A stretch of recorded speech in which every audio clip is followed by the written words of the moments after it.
Hey, my Legion, how y'all doing today? I put the five up, just a little marker for this one. I'm here today to review Five-Headed Shark Attack. Now, I've seen the other ones, and most of it's going to be about me just describing the amounts of heads the sharks had, which is really strange. Because I already said Five-Headed Shark Attack, but I remember with my history of these movies, I remember before I started my channel like mid-January 2013, right? I remember my dad and I watching Two-Headed Shark Attack early in, I can't remember the exact date, but early in 2012.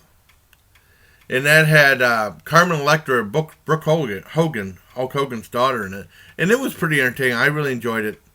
Um, and then later on, I never reviewed it for my channel. I saw it once. And, you see some of these movies once, and that's about it. But it was I liked the movie. And then I saw um,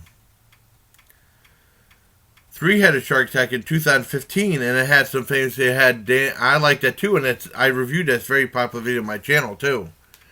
And it had some famous people. Had Danny Trejo in it, and also the wrestler Rob Van Dam was in it. Well, anyways, I saw on Sci-Fi that they had Five-Headed Shark Attack. I was like, wait a minute. I even posted on my Facebook page. I said, "Oh my God, there's a Five-Headed Shark Attack. I saw Two-Headed Shark Attack and Three-Headed Shark Attack. How the heck did I miss Four-Headed Shark Attack?" And this is the brand new movie from this year. And the weird thing is, and this one guy mentioned it and stuff like that, they never say Five-Headed Shark Attack. They never said a Five-Headed Shark. They always say Four-Headed Shark in this one.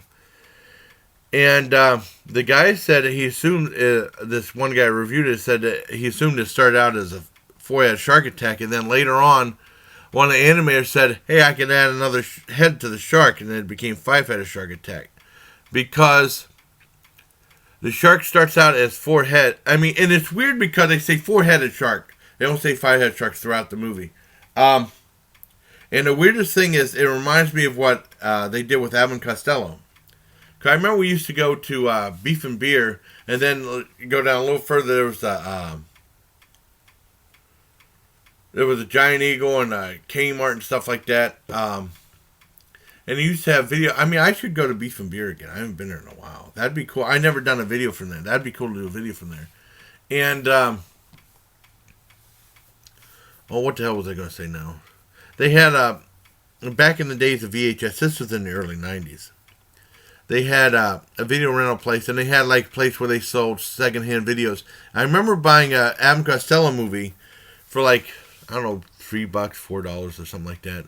Cause I like Abbott and Costello. And for the younger kids out there, Abbott and Costello was a famous comedy team for like the 50s. I don't know, 40s, 50s, and stuff like that. Where like Laurel and Hardy, but Laurel and Hardy was around much earlier than that. And they did a movie called Abbott and Costello Go to Mars. And the movie is a complete lie because they don't go to Mars, they go to Venus. Why didn't they call it Abbott and Costello Go to Venus? And I remember reading about something in this thing about movie mistakes. Abbott Costello's like, why the hell are they calling it that? I'm called Go to Venus because we went to Venus. But that's what this reminds me of. Well, anyways, the shark, about an hour into the movie, it's a four-headed shark. He ends up growing a head on his tail, which is really weird. So now it's Five-Headed Shark Attack, but it's very strange. And basically the plot is very simple in this one. Basically, right at the very beginning, you see the credits and stuff. Then this is from the asylum again. And basically, if you've seen Two-Headed and Three-Headed Shark Attack, you know exactly what the shark's going to look like. It doesn't look any different, except it has more heads. And then it gets a head on its tail. And I don't even know how it just grew one there. Because I have seen when he gets stabbed with a harpoon, and all of a sudden you see it grow one on his tail. I guess that they said probably the computer guy said, well, we may give it another head, so they added one on. I guess, but I mean, a lot of people are gonna be saying, what happened to Four-Headed Shark Attack? I know it. That's probably the biggest contention. Said, how did I miss that one? But this is essentially Four-Headed and then Five-Headed Shark Attack, I guess. See, I'm talking more about the heads than anything else. It's really strange. And then John said something like, maybe you should have quit while you were ahead or something like that. Or don't lose your head or something like my comment on Facebook. basically the plot line is, well, it starts out where they have like this guy taking photographs of these models, and then the shark jumps up and he starts munching on them. There's like 6 people or something, and they take photos. And the guy, the sheriff sees that, and he goes to this marina, and this girl, the scientist at this college and stuff like that, she talks about it, and then she says something about, it's just the thing about sharks. It's not as strange as like saying like sharks live in tornadoes or something like that. She didn't mention the sharknado. The only bit of humor in this film at all. And then basically the plot turns to this one guy who's in charge of the college in this aquarium. They want to capture the shark. And he says it's going to be worth millions of dollars. And he says you can be in the history books and you can do all your research on the shark and stuff like that. And that's basically the whole thing. And then they end up wanting to kill it. And then they team up with this shark hunter guy. I mean, instead of trying to make it a lot of fun and entertainment, they go by a very standard plot. If you have like a 5-headed shark, well, 4-headed then becomes a 5-headed shark, I think you should try to make the movie a little more fun than this. It's just a very standard plot. I mean, you knew exactly everything that's going to happen. It's okay. The acting is alright. I mean, they're believable people, but you don't really care about any of the characters. The characters aren't that interesting, but the acting's okay. CGI is about as bad, but I mean, you know exactly what the shark's going to look like.